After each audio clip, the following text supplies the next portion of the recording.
So as you know, about 2 months ago, I started listing my cars on Turo and Car Next Door, which Car Next Door was then bought out by Uber, which is now called Uber Car Share. And I didn't really take it that serious to start with. Had a few bookings, made $200-300 a month. Wasn't going to set the world on fire. I wasn't too interested in it. But now I listed my. So I have two cars. I have a Toyota Hilux, which is a single cab ute, which I thought would be great for people who are moving house and people who need one-off use for the ute. But it's a 2006, so it had to be listed on Uber Car Share because you can only list older cars there. On Turo, which I found out, you can only list cars that are 10 years, under 10 years or under 200,000 Ks. So I had my LDV T60, which is a 2018, and I decided to list the LDV on Turo.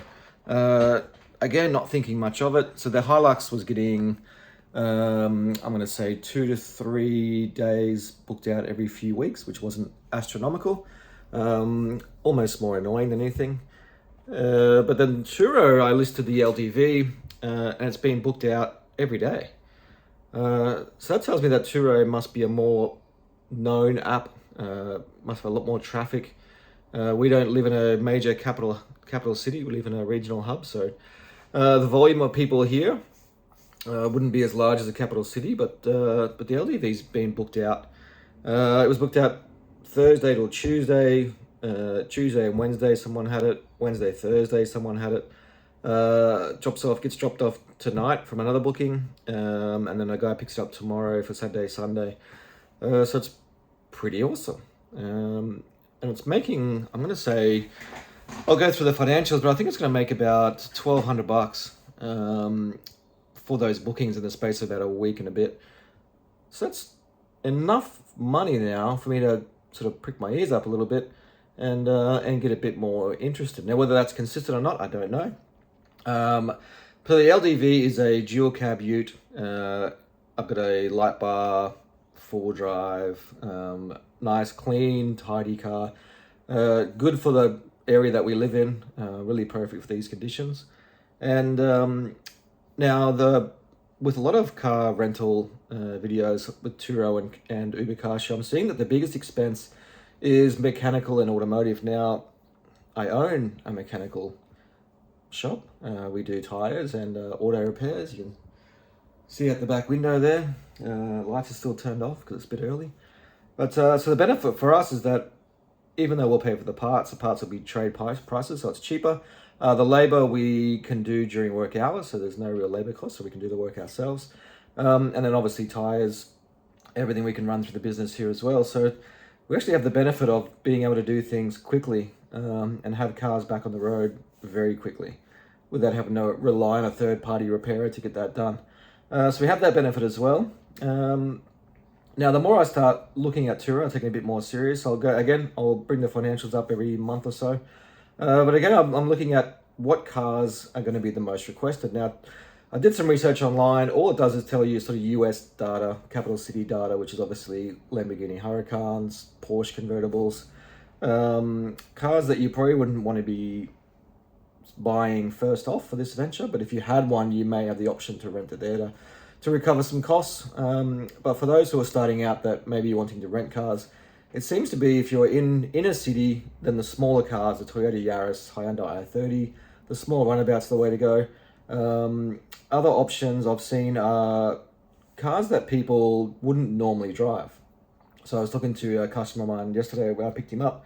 He said that he generally, when he goes overseas, he likes to book Mercedes, Porsche, BMW, because these are cars that he doesn't have and he hasn't driven. So he finds that renting these cars is an opportunity then to be able to experience those cars without having to buy them, which I thought was great. And then it makes sense because the big car companies, Avis, Budget, Hertz, don't really have exotic cars.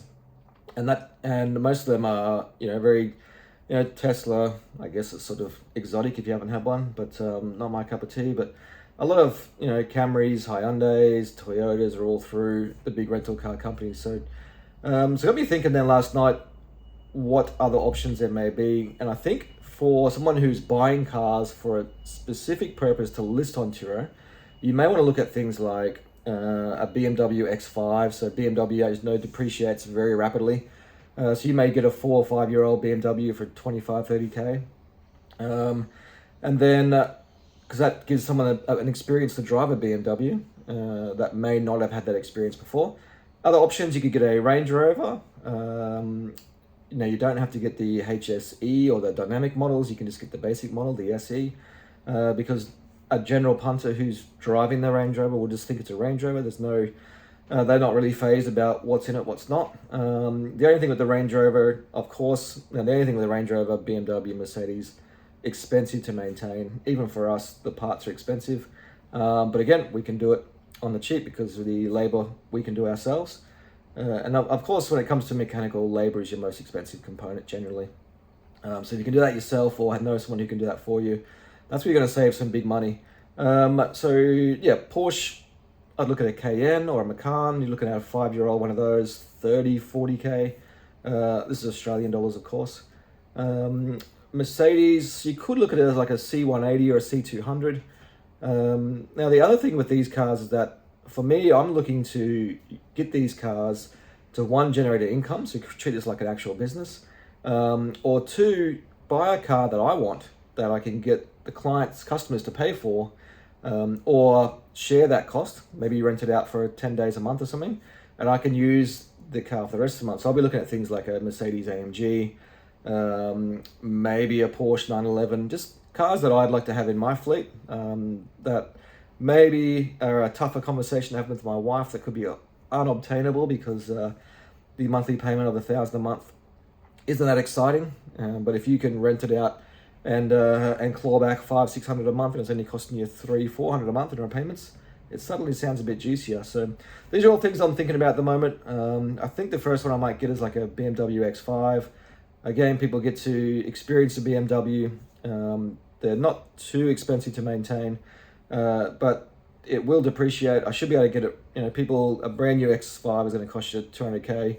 5 years later, you're going to sell it for 30 grand. So even though if I buy it for 30 grand in 2016, 2015, it's going to be worth 10, maybe even less in another 5 years. That's the only trade-off. So making sure that vehicle is well maintained, generating enough income.